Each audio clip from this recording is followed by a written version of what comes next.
हरे कृष्णा, दंड प्रणाम आप सभी को। तो आज एक हम बहुत सुंदर विषय लेकर आए हैं, साधु संघ। तो श्री चैतन्य चरितमृत का मध्य लीला अध्याय 20 श्लोक 54 में कहा गया है, साधु संग सर्वशास्त्र कहे, लव मात्र साधु संगे सर्व सिद्धि है।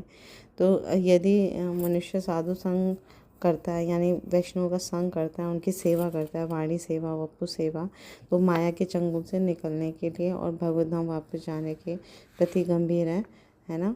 तो वो साधु संग करता है तो वो तुरंत ही बहुत सरलता से माया के चंगुल से निकल जाता है और भगवत धाम वापस चला जाता है। इसका क्या कारण है? क्योंकि जो शुद्ध भक्त होते हैं, साधु का समाज होता है, वो भगवान के प्रति है ना पूर्णतः समर्पित होते हैं, भगवान की सेवा में लगे रहते हैं।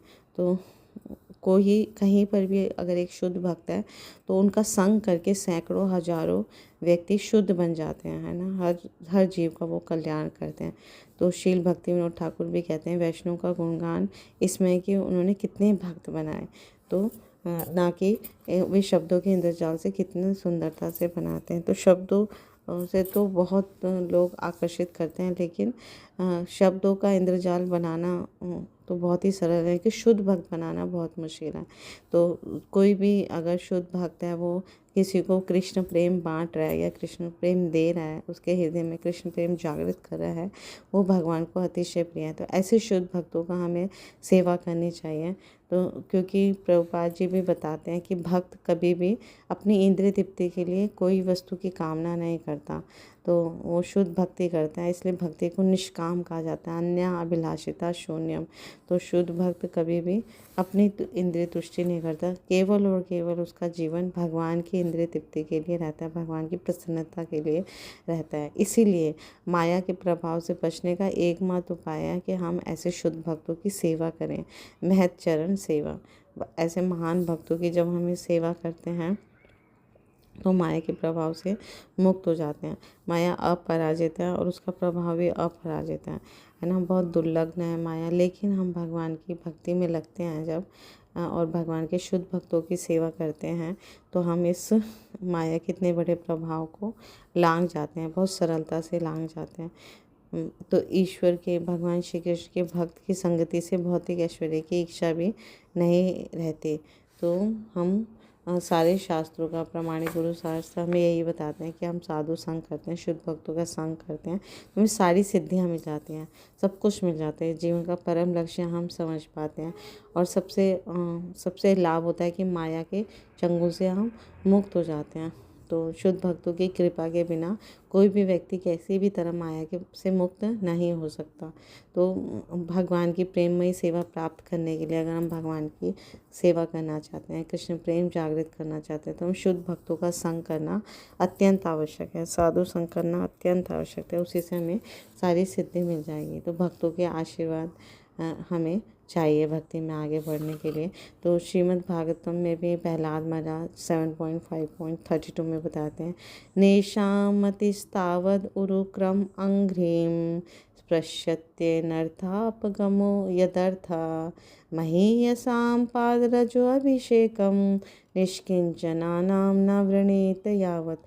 जब तक कोई व्यक्ति महान साधु पुरुष की धूलि को धारण नहीं करता, तब तक वह ईश्वर का भक्त नहीं बन सकता। पाद रजो अभिषेक। तो प्रहलाद महाराज भी स्वयं बताते हैं कि अगर हम किसी साधु पुरुष की, है ना, शुद्ध भक्त की धूलि को धारण नहीं करते, तब तक हम भगवान के भक्त नहीं बन सकते। पाद रजो अभिषेकम। शुद्ध भक्त होता है, निष्किंचन होता है, उसे संसार में भोग की कोई इच्छा नहीं होती, है ना। तो वह माया के चंगुल से और उसके प्रभाव से सदैव मुक्त रहने वाला होता है। तो ऐसे शुद्ध भक्तों का संग करने से हम भी माया के प्रभाव से मुक्त हो जाते हैं और हमारे अंदर भी विरक्ति आ जाती है और भगवान के प्रति जो कृष्ण प्रेम है वो जागृत हो जाता है। तो इस तरह से हम शुद्ध भक्तों का जब संग करेंगे, उनकी सेवा करेंगे, तो हमें सारी सिद्धि मिलती ही रहती हैं। तो वैष्णव की कृपा से कभी कृपा के बिना कोई भगवान के धाम नहीं गया। तो वैष्णव की कृपा, साधु संग की कृपा, उनका आशीर्वाद हमें चाहिए अगर हम भगवान की भक्ति करना चाहते हैं। क्यों? क्योंकि भगवान के जो महान भक्त होते हैं वो हमेशा भगवान श्री कृष्ण का चिंतन करते रहते हैं और सदैव शांत रहकर भगवान कृष्ण की सेवा करते रहते हैं, तो वो धीर कहलाते हैं। तो ऐसे भक्तों में सबसे सुंदर उदाहरण मिलता है नारद मुनि का।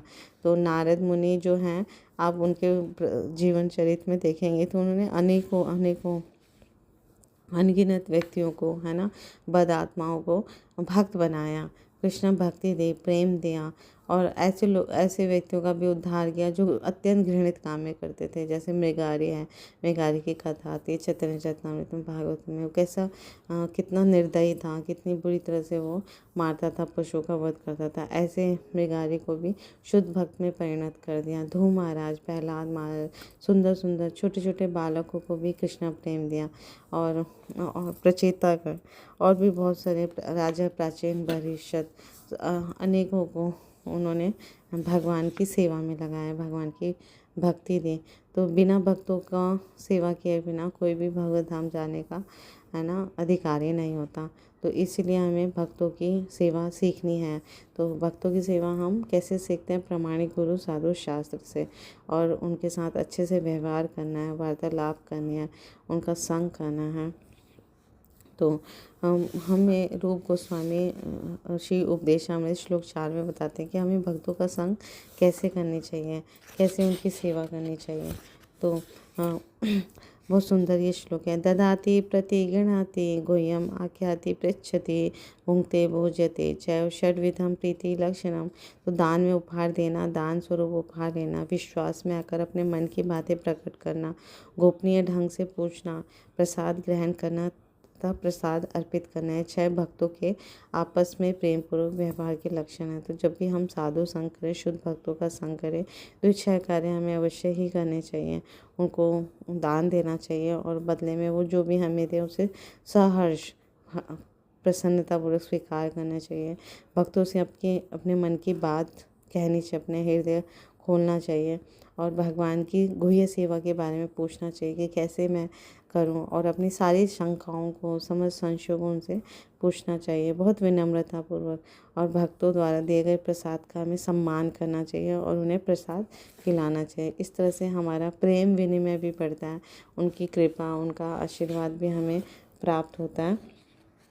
और अगर भक्त हमारे घर कुछ आए, कभी भी आए, तो उनका स्वागत सत्कार अपने पूर्ण सामर्थ्य से करना चाहिए, और बहुत सुंदर ढंग से उनकी सेवा शुश्रूषा करके उनको प्रसन्न करना चाहिए, और अंत में उन्हें कुछ दक्षिणा भी देनी चाहिए। और इतना प्रसन्नता से उनकी सेवा करनी चाहिए कि उनको भी वो अनुभव हो, हमारी प्रसन्नता, हमारा वो सुख, कि हम बहुत प्रसन्न हैं उनके आने पर। तो अपने घर में हमेशा या लगातार या जैसे भी अवसर मिले, भक्तों को आमंत्रित करना चाहिए और उन्हें प्रसाद खिलाना चाहिए, उनके साथ प्रेम बढ़ाना चाहिए, मेलजोल बढ़ाना चाहिए। तो आध्यात्मिक जीवन में हम बहुत प्रगति करते हैं। तो 6 प्रकार के आदान प्रदान भक्तों के मध्य संवाद के द्वार को खोल देते हैं। तो इस तरह से भगवान के भक्तों की सेवा के द्वार, है ना, हमें भगवान का भी प्रेम हमारे लिए खोल देता है। तो हमें भक्तों का सेवा करते हुए थोड़ा सतर्क भी रहना चाहिए, थोड़ा भयभीत भी होना चाहिए। ऐसा नहीं कि हम कुछ गलती करें, अपराध कर दें, क्योंकि वो भी वैष्णव अपराध से भी हमें बहुत नुकसान होगा। इसलिए हमें सीखनी है, ये कला सीखनी है ना, प्रामाणिक गुरु, साधु, शास्त्र से हमें ये कला सीखनी है और अपना जीवन जो है वो भक्ति मार्ग में और तीव्रता से आगे बढ़ना है। तो भगवान बहुत प्रसन्न होते हैं जब उनके भक्तों की सेवा करते हैं और उनके संग करते हैं। और थोड़ा सा भी संग करने से, शुद्ध भक्तों का संग करने से हमें सर्व सिद्धि मिल जाती है, इस जीवन का लक्ष्य हमें प्राप्त होता है। Thank you so much. Guru Maharaj की जय। श्री प्रभुपाद।